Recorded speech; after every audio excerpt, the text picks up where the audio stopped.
پاکستان میں سیاست سے لے کر عدالت تک ہر جگہ نظریہ ضرورت ہی چلتا دکھائی دے رہا ہے. جس جماعت کو وقت کے مطابق جو کچھ سوٹ کرتا ہے وہ اسی طرح سے کرنے کی کوشش کرتے ہیں. آج سے پہلے ہم یہ سن رہے تھے کہ الیکشنز مقررہ وقت پر ہونے چاہیے اور مقررہ وقت پر الیکشنز کرانے کے لیے ہر کوئی بیانات داغ رہا تھا, سٹیٹمنٹس دیکھ رہا تھا.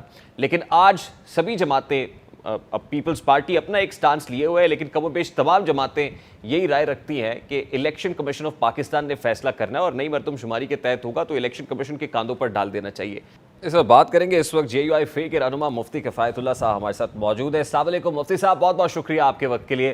سر, سب سے پہلے تو فرمائیے گا کہ حکومت ختم ہونے میں اب 48 گھنٹے کے کم و بیش وقت رہ گیا ہے, یعنی اب دنوں کی ہفتوں کی بات نہیں, چند گھنٹوں کی بات ہے. لیکن کیئر ٹیکر پرائم منسٹر کون ہوگا یہ بھی ایک معمہ ہے. کیا نام فائنل ہو گیا ہے, ریویل نہیں کیا جا رہا, یا فائنل ہی نہیں ہوا ابھی؟ نہیں, مشاورت تو مکمل ہو گئی ہے. اس کی دو قسم کی مشاورت تھی نا, ایک رسمی اور غیر رسمی. تو غیر رسمی مشاورت چونکہ ہم PVM کے اتحاد میں ہیں اور حکومت تمام متعلقہ لوگوں سے مشاورت کی ہے. یہ مشاورت اس طرح تھی جس طرح کسی کو اعتماد میں لیا جانا ہوتا ہے. یہ بھی مکمل ہو گئی ہے. پھر جماعتوں کے اندر ہم آہنگی موجود ہے اور اپوزیشن لیڈر اور ہاؤس لیڈر کے درمیان بھی مشاورت کی تقریباً تکمیل ہو رہی ہے. تو جو نام فائنل ہے تو ایک مطلب اس کو پہلے سے بتانا مناسب نہیں ہوگا. ٹھیک, لیکن آپ یہ کہہ رہے ہیں کہ نام فائنل ہو گئے ہیں.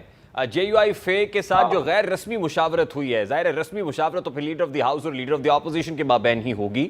جو غیر رسمی مشاورت ہوئی ہے اس میں جو نام سامنے آئے ہیں وہ کیا ویسے ہی ہے جیسے کہا جاتا ہے کوئی سینئر سیاستدان ہوگا, یا کوئی سابقہ بیوروکریٹ یا سابقہ جج ہوگا, یا سابقہ کوئی ماہر معیشت ہوگا, اکنامک ایکسپرٹ ہوگا ان ناموں کے اندر؟ یہ تو بتا سکتے ہیں آپ. ہاں, ہم نے پرنسپل طے کیے ہیں, موڈیلٹیز طے نہیں کی.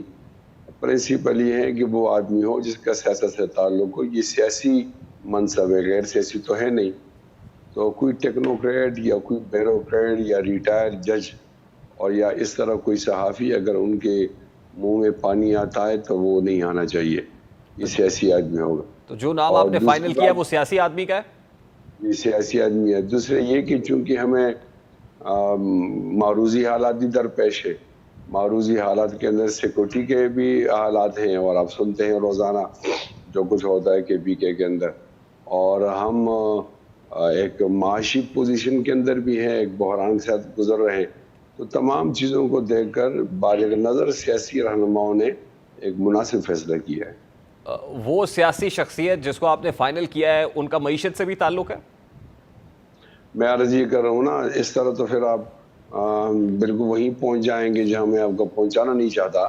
لیکن یہ موڈیلٹیز طے کیے ہیں ہم نے کہ اس کو وقت پہ بتا دیں گے انشاءاللہ. اسحاق ڈار صاحب ہیں ان ناموں میں؟ اس طرح کہنا مناسب نہیں ہے.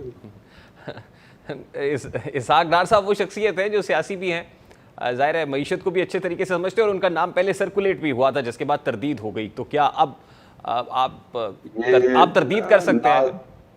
نہیں, نازک موقع ہے اس وقت. سیاستدان اور جو صحافی ہیں ان کے درمیان ایک تناؤ تو ہے. سیاستدان نام نکلوانا چاہتے ہیں اور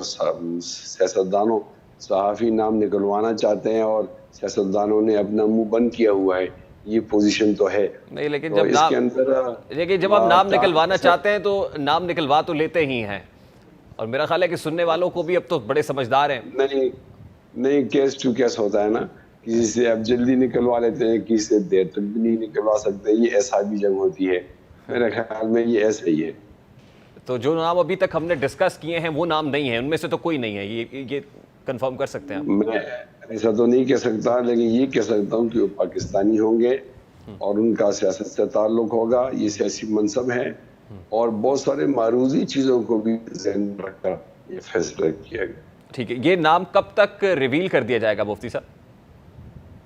جب وہ ان کو بلائیں گے نا ہم اس کے لیے حلف اٹھانے کے لیے, انشاءاللہ آپ کو بھی بتا دیں. ٹھیک.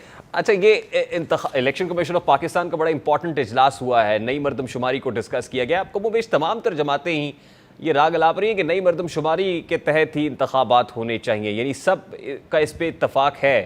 کہ الیکشنز تاخیر کا شکار ہونے جا رہے ہیں؟ نہیں، ہمارا یہ اتفاق آپ جزوی اتفاق سمجھیں، وہ ایسا ہے کہ ہمارا یہ خیال تھا کہ بہتر یہ ہوتا کہ یہ کام سے ہم پہلے نمٹ لیتے. یعنی جو ایم کیو ایم والے کہہ رہے تو آج سے تو نہیں کہہ رہے، بہت پہلے سے کہہ رہے ہیں کہ ہمیں نہیں گنا گیا اور ہمارے لوگ رہتے ہیں، ہمارے لوگوں کو گننا چاہیے، تو ان کا حق ہے. لیکن یہ آ کر اس کو ڈیلے کیا گیا، اور جب جانے کا ٹائم ہوا تو یہ بات سامنے آئی. یہ ٹھیک نہیں ہے یہ طریقہ. اگر یہ آج سے 1 سال پہلے اس پر کام ہوتا اور ہم یہ ڈیملیٹیشن کو میاں شہباز شریف صاحب کے وقت کے اندر ہی طے کر لیتے تو آج الیکشن کو مؤخر کرنے کی کوئی ضرورت نہیں. چلے پاکستان مسلم لیگ نون بھی چاہتی تھی، جے یو آئی ایف اے بھی چاہتی تھی الیکشنز تاخیر کا شکار ہو جائیں، تو ایم کیو ایم نے تو سہولت کاری کی ہے نا. نہیں، ہم آئین کے ساتھ کھڑے ہیں اور قانون انصاف کے ساتھ کھڑے ہیں، کیونکہ ہمارے اتحاد کے اندر اس طرح کوئی شگاف تو آیا نہیں ہے کہ آئین کے ساتھ کون ہے اور آئین کے خلاف کون ہے.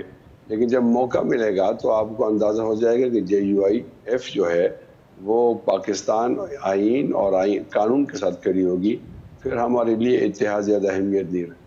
خورشید شاہ صاحب کا سٹیٹمنٹ تھا کہ اگر انتخابات تاخیر کا شکار ہوتے ہیں تو پھر پیپلز پارٹی کو پرنسپل پوزیشن لینی چاہیے.